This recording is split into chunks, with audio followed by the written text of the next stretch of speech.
I'm here with Patrick Huey, the Director of Global Wellbeing for Hyatt. Thank you for joining us. Thank you for having me. Here at We Work Well this week, we are talking about the theme of illusion.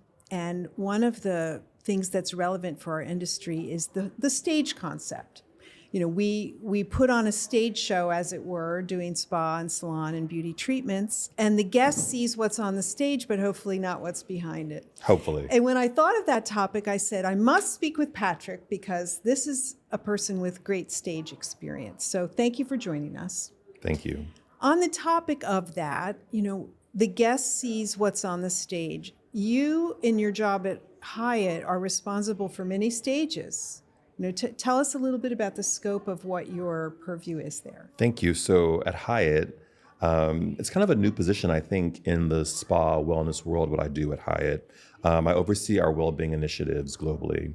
So I look at how we partner with our brand leads on building very distinct wellness offerings that represent the brand, the ethos of the brand.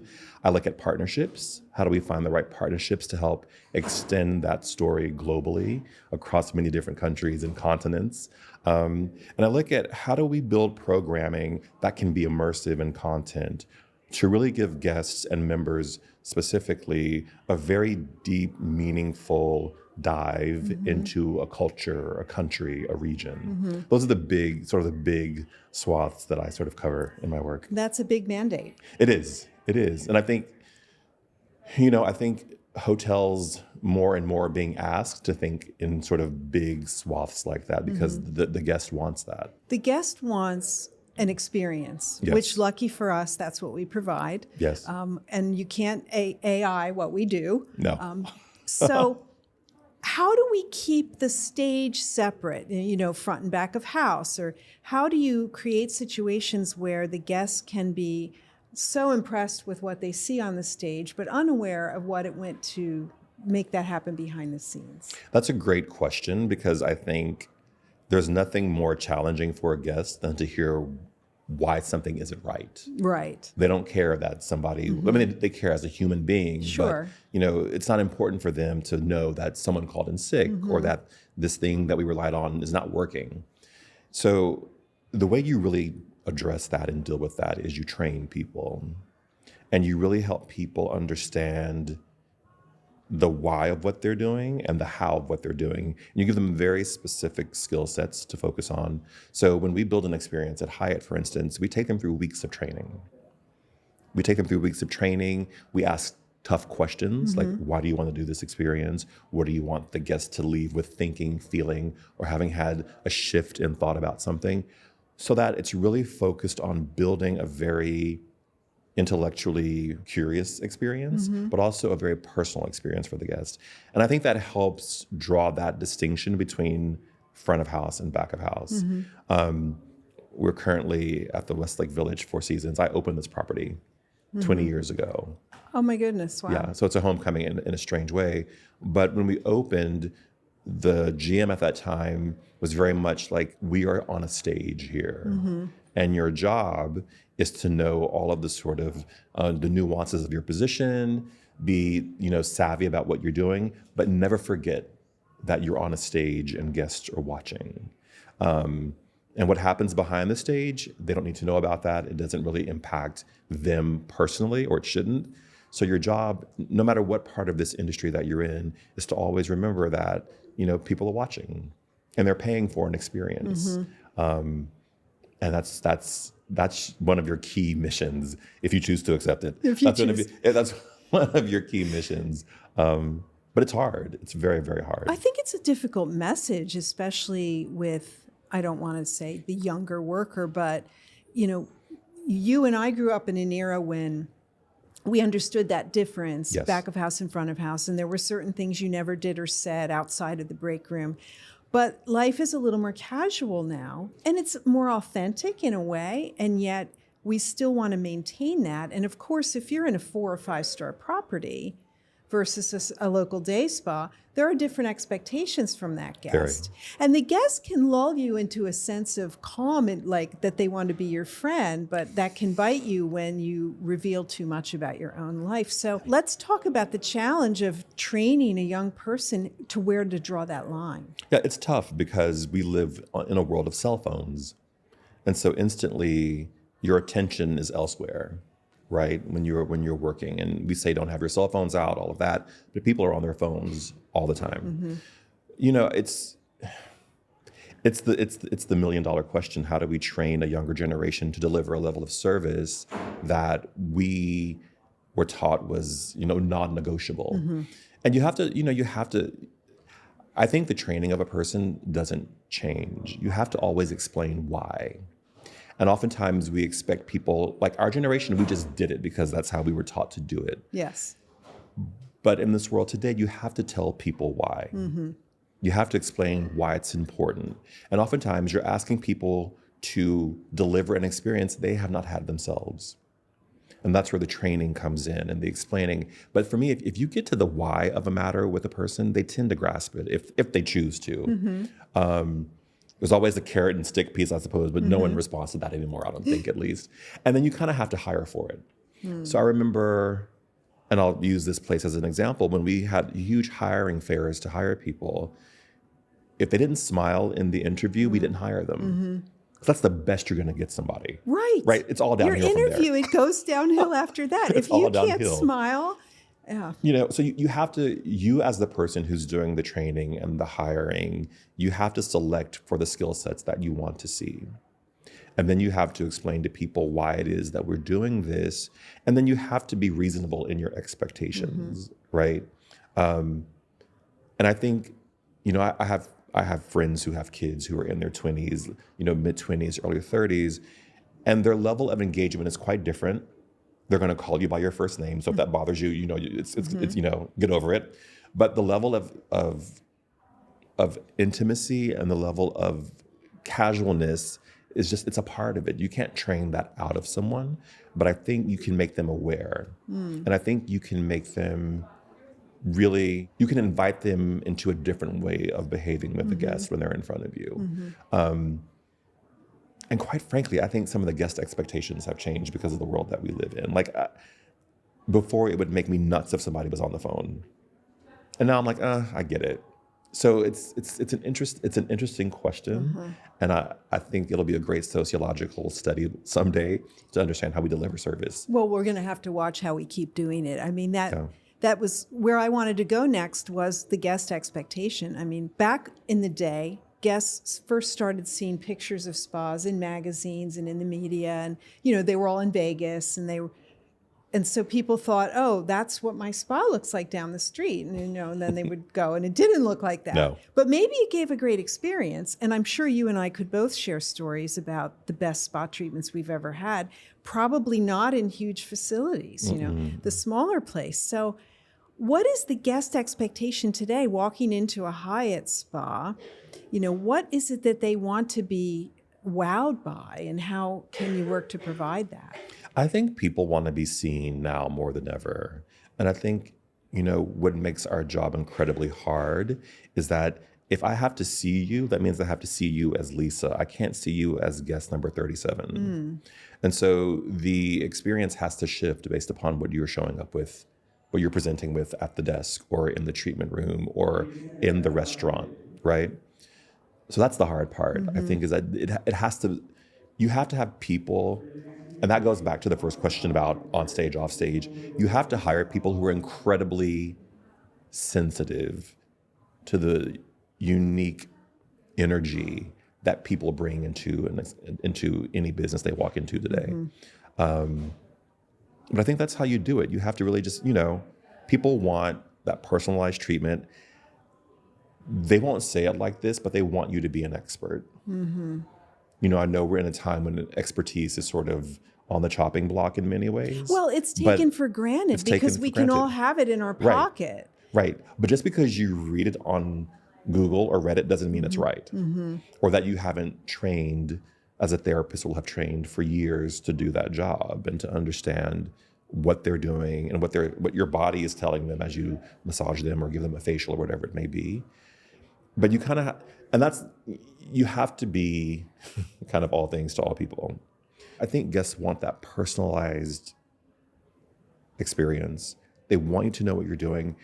They want you to care. I mean, we are in a much more casual environment now. Mm-hmm. You know, when I was working in a spa at the front desk, it was Mr. and Ms., Mm-hmm. right? Or doctor. Right. And rarely do you hear that level of, respect in communication. It's we're on a first name basis. Mm-hmm. I mean, kids call their parents by their first names Mm-hmm. now, right? You call your teachers by their first names now. So you have to exist within a context too. Otherwise you'll feel stuffy and look like old fashioned, which nobody wants. And I think people, I have a podcast, which and no matter who I film with, after we're done, they say to me, was I good? Was I okay? Mm-hmm. And people want that level of validation from everybody It's true. in their world. It's true. So we on the stage, other side of the stage, on the stage side of it, have to give that to them. Mm-hmm. So it's a very interesting. These are great questions. Well, I think that. I hope I'm answering them okay. No, for you are. Okay. I mean, the idea of the stage, I just think it's changed. It's morphed, as you were saying, from this perfectly orchestrated show to something that's maybe a little more personal and Yep. authentic, but still needs to be special and different. And, wellness is changing so quickly now. I mean, every month we have a new technology, a new protocol, a new possibility. We want to live longer. We want to have longer lifespan, health span, longevity, all of those words. It's gone so much more than, oh, I got a facial and it was nice. Now the guest wants to be younger when they walk out. Immediately. And that's hard to produce. Yeah. Something you said that was interesting that I think is important to say is that, yes, we want to have that level of familiarity and that, that personalized touch, but there is still a line. There's still a line where you don't want to go too far. You're not friends, right? And I think that becomes the challenge sometimes when you're training people who've not been in this environment for a long time, because they mistake that as that sort of familiarity as an invitation to be intimate, not in a strange way, but you understand what I'm saying, Yes. I hope. And that's when it's too far. Right. Like you're never their friend. You're always giving them a service. And it can be sincere and from the heart and all of those things, but it's still, you're providing a service. And I think that's what makes it harder now because the lines are very unclear, You're right. And we need to be clear with our staff that they are not to cross it, wherever that may be. I mean, friendly, yes, but not oversharing. I mean, and think about it. How many times do you go to your valet and you do a Venmo or a Zelle and you have their contact information? Right. It's true. Everyone's connected now. We're all connected. And so what if you send a funny message that they don't like? Yes. Yeah. And we don't want our spa staffs doing that. Right. Yeah. Right. So there's a lot here with training and protocol, but also just relying on human judgment, which is a scary thing today because judgment varies. At the end of the day, we have guests that want a superlative experience and that we are trying to provide in a seamless way without showing that back of the house. And Patrick, I could think of no one better to discuss this with you, a Yale Drama School veteran of the stage. Thank you for joining us. Thank you, Lisa. Thank you. Now we are joined by Emmanuel Arroyo, the Senior Director of Wellness globally for Rosewood Hotels. Thank you so much for joining us. Thank you, Lisa. Everybody wants to speak to you, but we my were lucky goodness. enough to get some of your time.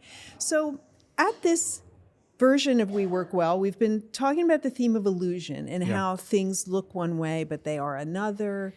And I want to specifically address the topic of storytelling and how storytelling can transform the ordinary. A basic massage becomes something special when there is intention in the journey. It's grounded in local rituals or sensory components. And honestly, no one does that better than Rosewood. So I thought it would be great if we could talk a little bit about what's your take on that, how storytelling can transform spa treatments into something more. Well, first of all, Thank you very much for having me. It's our pleasure. And for thinking of Rosewood in such a high way. I feel privileged and humbled with the opportunity to speak about something that I do feel is one of the strengths of our brand. And that's the storytelling. But I think I probably want to take a step back and really analyze, why it's so important, right? And I think that for our brand, it's our way to really transform information into emotion. Okay, I like that. When I think about it, it's something that it really differentiates us because I've been with the brand already for 14 years. I've seen its transformation, but something that hasn't changed is the principle of us focusing on the why we do what we do. And I think that is truly the differentiator of this brand and how it's that connected to storytelling. Because you were saying something that I am completely aligned with. A cocktail is just a recipe until you know the story behind it. Then it can be the story of an entire region, right? Right. Or in the shape of a spa treatment and a protocol that can be just a step-by-step procedure. It can be that until actually you tell the story behind it, and then it turns into a healing tradition. 100%. And Right? and the guest is so delighted by that. And they will remember that. They won't remember just the treatment, but they will remember the story behind it. Well, there's something about that anchoring of place that travelers want. I mean, Rosewood is a hotel chain. You have hotels all over the world. How many now? 44 hotels. 44 hotels. And how many of those have a spa? The big majority of them, yes. So the guest that goes there wants a treatment, but they want some of the local authenticity with that treatment. And I remember going to Rosewood Mayakoba, and there's like that pavilion where they have the herbs and you make the choices and it's all local. And it's like, it is very much more memorable than just being escorted to your treatment room and having a massage. For sure. So that idea of the story, how does that get developed on each property? Yeah, I think that, and we take that with a lot of enthusiasm and passion because, like I was describing to you, it's a core pillar of the brand. We call it the calling. And the calling for Rosewood is our purpose. It's why we do everything that we do. And I like the part that this is not exclusive only for how we build experiences for guests, but how we apply it also for our internal culture. And when you think about it, that's strongly connected to storytelling because storytelling is focused on why we do, how we do it, rather than just the what's. Who made it? What is the process on how it was done? What's the legacy behind it? That is what gives context to everything. And I think that's what Rosewood does very well. We're not focusing on providing services. We are focused on providing contexts and meaning. So that is something that connects us in a personal way with our guests, right? And the result of that is probably that the guest has a more memorable experience. For sure. And you were describing one of the experiences that we launched in one of our resorts, right? I mean, the Cookshall Sensory Garden. But that connects me to the Temazcal, for example, right? When you see it, it's just a sweat lodge. Right. It's a steam treatment combined with herbs until you actually tell it's a story. And it's truly an amazing story. And it goes thousands of years ago. And one of the probably most ancient rituals of healing in the history of humankind that has a very profound meaning, which it means burning again. Oh, it does? Yes, when you go into the Temazcal and you come out, you are reborn. So when you explain that to someone, that probably is an opportunity for them to close a chapter. That's probably an opportunity to leave something behind. Right? It changes. Something unwanted, for sure. For sure. Or just starting a new cycle.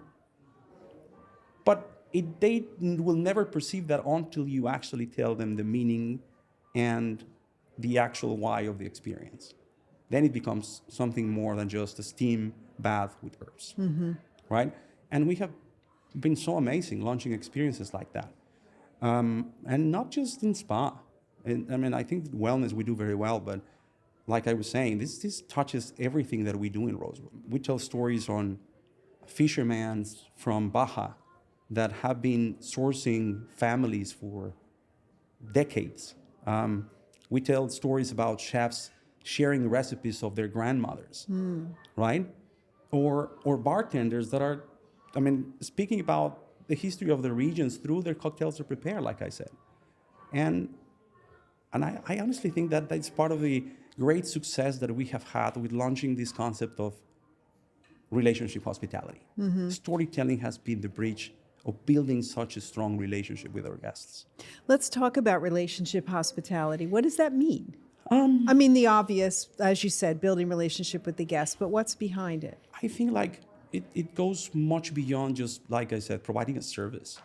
It's really connecting and sitting down with a guest and having a drink, right? Just talking to him. Having curiosity and interest on what's happening in their world, like really building a connection. And I think that we do that very well in Rosewood. I do remember that particularly in one of our locations, that was kind of like a paradigm to break, right? I mean, how would you sit down and have a drink with a guest? I mean, when you think about it, that was back in the day. I've been in hospitality already long enough. You would never think on doing something like that, would you? No. But in no, Rosewood, that's like the real front and back of the house meeting. Yeah. But in Rosewood, it's different. I think that is one of the core things that we do, because we really want to make sure that they feel like at home, that they don't see us as somebody that is providing them a transactional service. It's someone that you were probably visiting their house, that is we're probably the closest thing to being a friend, right? So I think that that is part of the concept of relationship hospitality, you know, and I can tell you, I mean, guests do come back to that. We have hotels that have over 40% of repetitive guests every year. That's impressive. It is, and I say that very humbly, because I think that's what distinguishes the brand. It goes much beyond of the marble floors and the crystal chandeliers. And don't take me wrong. I mean, our hotels, I think they're very beautiful, but I don't think that's what really make people come back to them. I agree. I don't think people come back for decor. No. They come back for experience and the authentic way they felt, and that what they expected was delivered. I mean, your hotels are not inexpensive. There are lots of options, you know, but why would you choose that? Because it feels real. Very true. Very true. It does. It has to be real, right? And I think that when we go back to our topic on storytelling, this is how we, human beings, we communicate. That's how we build connection, you know? And that's how I think that our guests continue to remember. And that's why they keep coming back every year to the same hotel when they could go anywhere else. Well, it's going to be an important component going forward, as there are so many opportunities to have a hospitality experience or a spa experience or a wellness experience. But as we live in this world where AI takes over and it's all about computers, I think people are going to really, really seek out authentic, real experiences. So you'll be in the driver's seat there for sure. I want to ask you, Emmanuel, how the planning happens. I mean, when a hotel location is chosen, who's the storyteller? Who goes to the region and finds the stories that you will tell in your property? I think we all do, right? I mean, from a design and project services perspective to us in operations, we all need to go on site, and we need to connect with the culture ambassadors there. Because that is, I would say, an essential part of everything that we do. It's kind of like, honestly, paying attention and paying the time to really learn about the history of the place. What make it, you said a word that is essential, is how authenticity of place. That is one of our key differentiators too. But in order to really reflect that, you need to pay attention and pay the time. So we go on site, we meet with these culture ambassadors, and we try to investigate as much as we can from the legacy of every destination. And that's not just reading a book. I mean, that takes time. It does. And who are the culture ambassadors? It can be, I mean, like I told you before, I mean, it can be the chef's grandmother. It can be. I love that. It can be an ancient healer. It can be, I mean, someone that has been preparing potions and elixirs for decades or centuries, and there has been heritage from their families, right? And I personally, if you ask me, that's probably the part of my role that I enjoy the most. I would think so. That's because you learn a lot. And I think that a big differentiator is our ability to exchange knowledge. Because once we learn that, we feel the commitment and responsibility to transmit that to our guests, so that when they come to Rosewood, they learn something. They learn something that it enriches their lives. 100%. I mean, you can be in a nice hotel and look around at your room and say, where am I? What city am I in? It could be anywhere. It could be Berlin or London or Prague or Buenos Aires. And your hotels, you know where you are. You know, there's always something that ties you to that area. I think that's going to be a big differentiator going forward. As I said, when people can look at Instagram and travel somewhere in a 30-second clip, but there's nothing like actually going there. Yeah, I hear that. And I think that will continue to separate us from any other brand, because I think that we really invest a lot of resources on that. And you also said, I mean, about AI. I think that people will need to still connect to this. And stories cannot be translated through machines. This is an open dialogue between human beings. So, yes, I think storytelling would continue to be a differentiator for our brand as we continue to evolve. So many spas in the world, it makes sense to choose one where you're going to get some deeper value than just the surface massage. But you learn something and you take a piece of that with you back home, and it probably makes it more memorable. I mean, your data on the repeat guests, 40%. I mean, that's tremendous. Something is being done right. I think that was exclusive to some of our hotels, but it's expanding. I think this best practice is being applied more and more, and our hotels are really places where people decide to travel to the destination even before they actually decide going into the destination itself.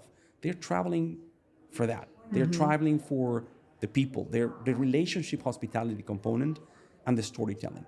I think that continues to be the driver. Well, I love the stories that you're telling at Rosewood, and keep it up. How great to be a cultural ambassador and be able to uncover those nuggets and then work them into your menu and your offering, so they're like little treasures the guests can take away. Yeah, I think, I mean, when we think about a menu specifically, that's what we do. I mean, we don't like to focus in building these very heavy content menus.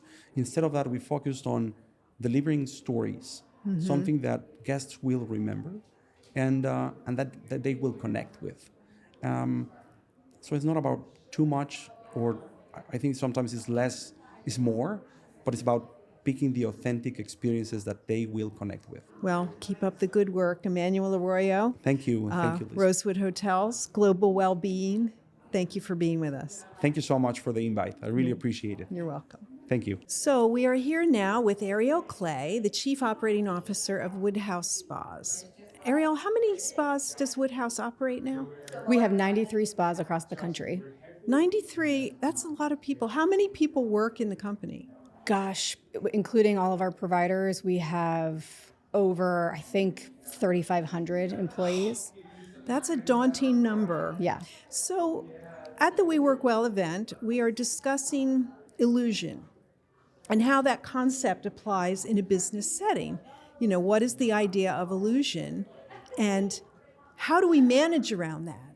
So the position, the premise I'm going to feed to you would be that delight creates wow moments. If you think about going to Disney, right, you know, as a child, the little wow moments, how are we doing that for adults and creating that illusion in a very busy business of one, let alone 93 with all those people. How do you manage that?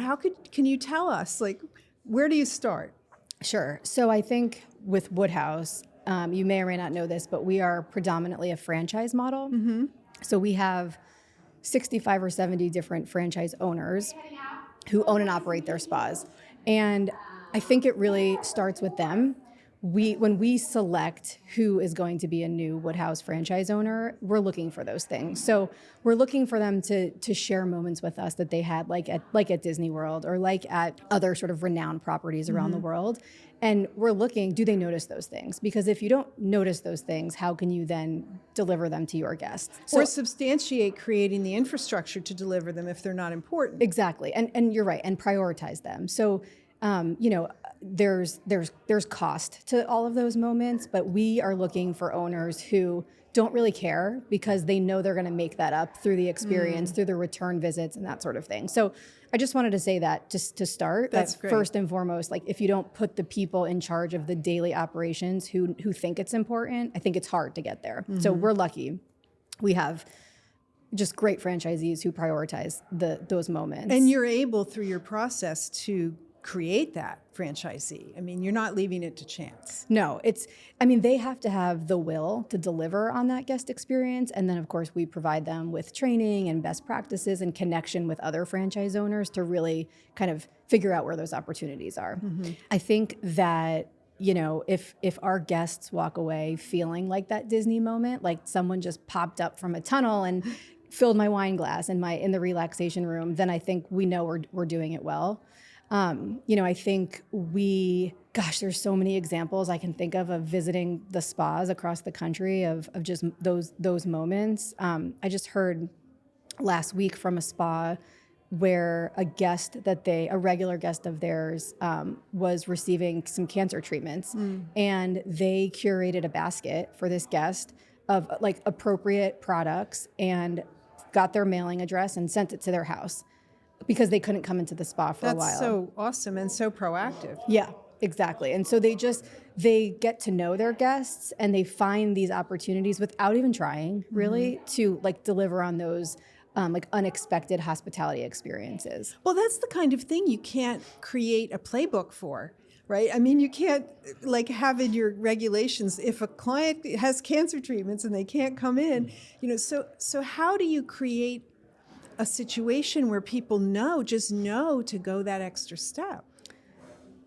It's hard. I think, first of all, you have to empower your team to do those things, to be comfortable doing those things.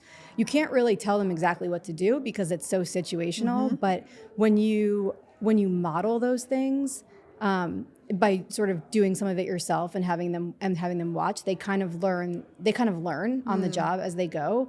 And I think there's people out there who are cut out for those sorts of things and just have that hospitality like ethos, and we look for those people when we're hiring our concierge staff, our management staff.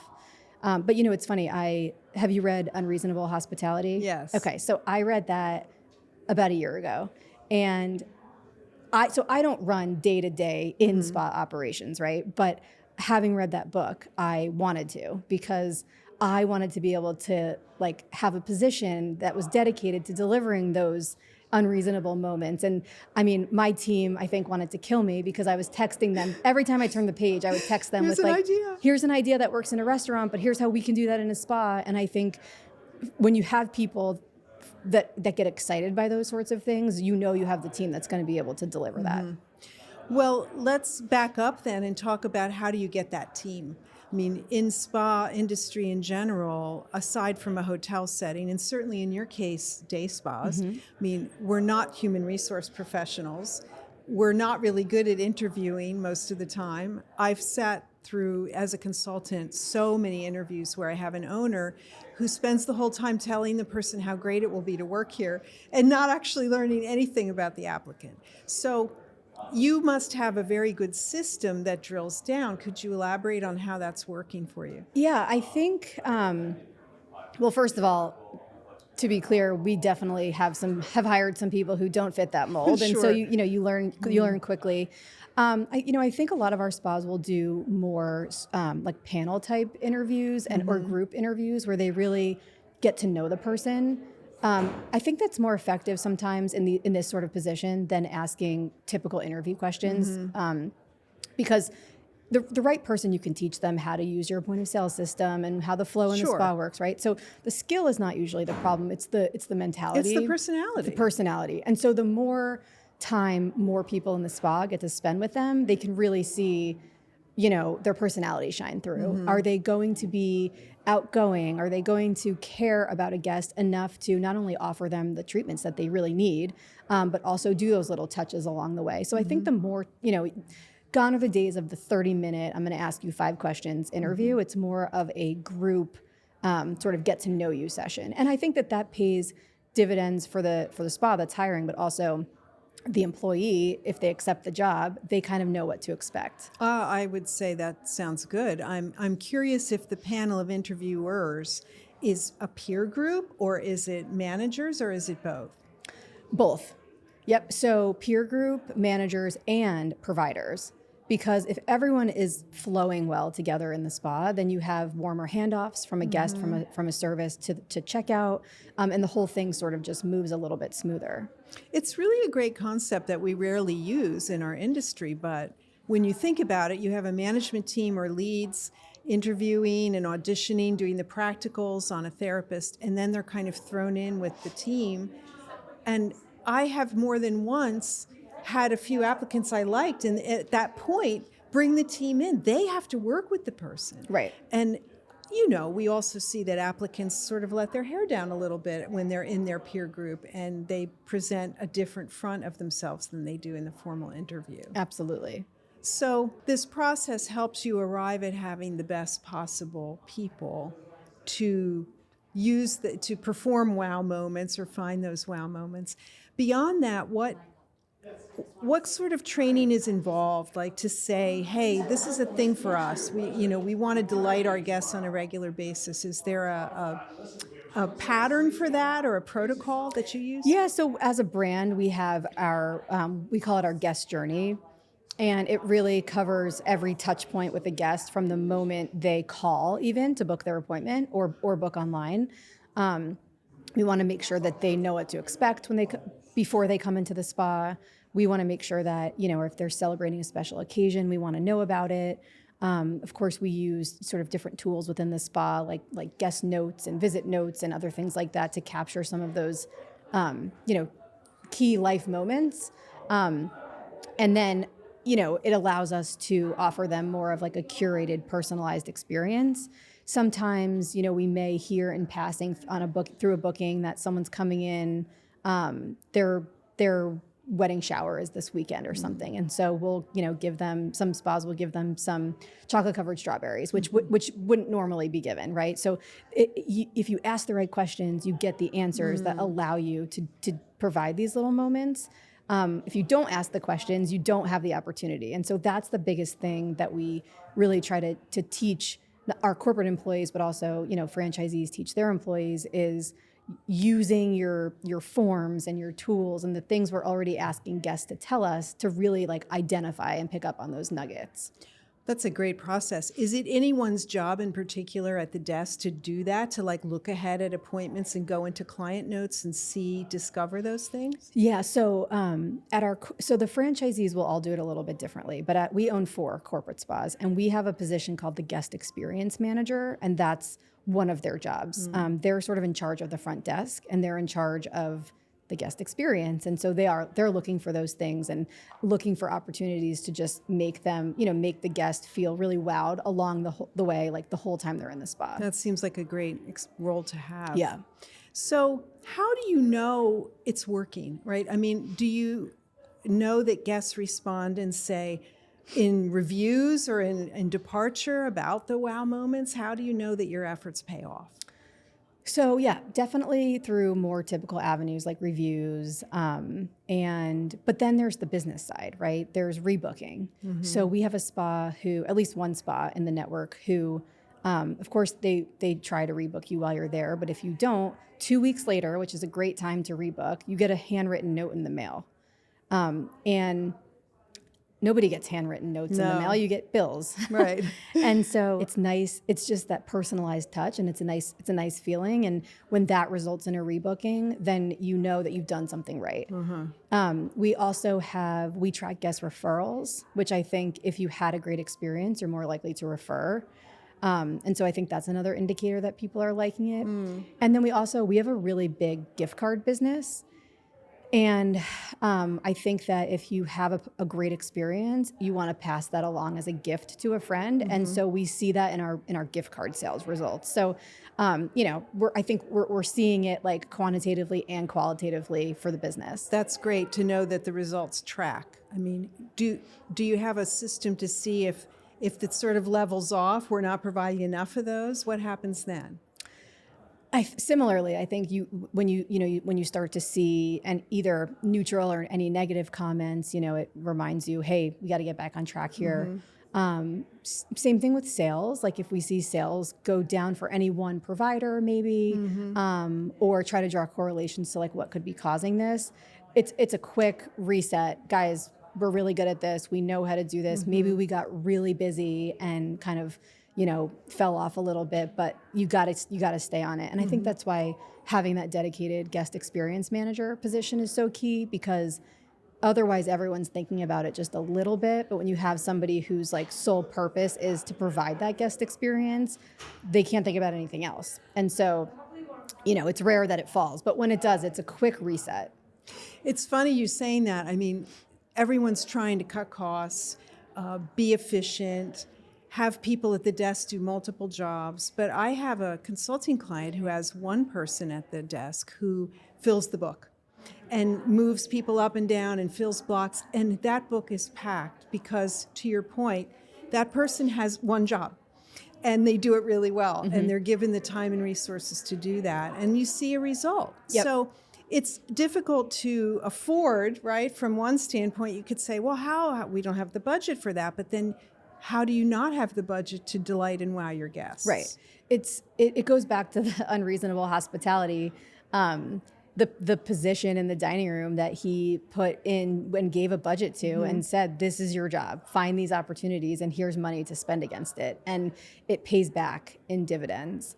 I think the other thing on the dedicated position, and I'm sure most spas function this way, but back to the Disney World example, like we have positions in the spa, and so it's at any given time it's someone's position to make sure that your beverage arrives in the quiet room with a little name card by it. If it's your birthday, it says happy birthday. We want that to get there before the guest does, so that when they're there they can feel wowed. And that person is really invisible to the guest, but all we need them to do is sit down in their spot and see it there and go, wow, how did they know? And it's someone's job in that hour block that they're in that position to only do that. Sounds like you're doing it amazingly. Well, in closing, Ariel, let's talk for a moment about why it's important to do this. I mean, there are a lot of spas in the United States, maybe 25 or 30,000, let's say, from global wellness numbers. I mean, that speaks to the importance of standing out and making sure that guests are choosing your business. Is that the standpoint that you work under? Absolutely. Yeah. I mean, I think that if you can deliver the service, which is obviously a table stake, that's one thing. But if you can deliver the experience around the service, I think that's really what can differentiate you, get people to come back, bring their friends, buy their gift cards. And it really is it's a key point of differentiation that not everybody focuses on. For sure. Well, Ariel Clay, Chief Operating Officer of Woodhouse Spas, thank you for joining us. Thanks for having me.